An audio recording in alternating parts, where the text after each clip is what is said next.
Hey, Sherry. Hi, Mark.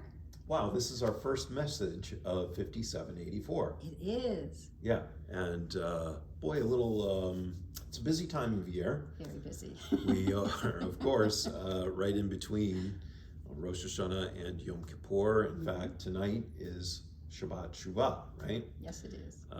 This is the Shabbat of our return, and this is what the High Holy Days are all about. It's returning to the source of our life, and through this cycle of return and renewal, we move forward with hope and anticipation to a good year filled with, hopefully for us, blessings. Yes. And, let's all join together in making those blessings together. It's upon us to do that. It is. Right?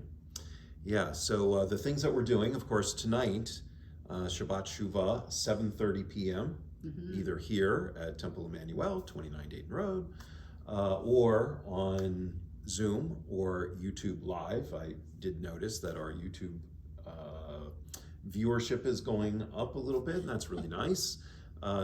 You could like us too, that would probably help. Then we've got all of the Yom Kippur services, beginning with Kol Nidre on Sunday evening at 8 p.m. And then we return the very next morning, Monday morning at 10 a.m. And just a reminder that our format is changed a couple of years ago, where now the Yizkor service during Yom Kippur that I know many people look forward to is going to occur directly after the morning service. And people always want to know, what do you think they want to know about that? What time does Yizkor start? What time does Yizkor start? And what I'll say is, I'm not really sure, but if you wanted to plan maybe to come in somewhere in the neighborhood of maybe noontime, that might be accurate. So, and if you're a little bit early, well, that's okay. Because we would love to have you and come in anytime. You don't need to wait at the door or anything like that. Just come in and join with us. And I think we are doing a pretty decent job. I think so. We've got a lot of very positive comments about our Rosh Hashanah morning service, and we hope to repeat that elevated spirituality. Absolutely. So then after the Yizkor service, we're going to take a little break, and then we're going to have an afternoon discussion. Andy Feinstein and I will lead that discussion, and then we'll come back at 4 p.m. People can stay here. We'll be open all day long, and we invite you to hang out with us. But we'll start services again at 4 p.m. and that will be a really wonderful service. That's the closing of Yom Kippur. So we'll have a mincha and a program, and the program is all about community and how we can more deeply get to know one another, right? And you and Barbara Senjes helped us come up with a fun way to do that for the adults. And then Emma Zelkin is helping us out organizing the same kind of program for our kids. I love that. And so what that says to you is that the afternoon program starting at 4 o'clock, it's for everybody in our congregation. Yes, it is. And it's really about propelling us into the year 5784, getting to know each other more deeply, what is important to each of us and who we are. So I know that some of the older members come to services sometimes and they go, wait, who are all these people here? All the new faces. And there's new faces here, and it's really fun to get to know new people and to let them get to know you as well if you've been a long-term member. So please come to as many of the services that you can, but especially that closing service. And we have a little incentive, right? Yes, we do. And what's the incentive? The break the fast. The break the fast. Huge thanks to Greg Moray, and for organizing and cooking and preparation for Break the Fast. It's been spectacular every year that he's helped us with that. It's really good. So I'm looking forward to that. And then Sukkot is right around the corner too. I like that one too. Yeah.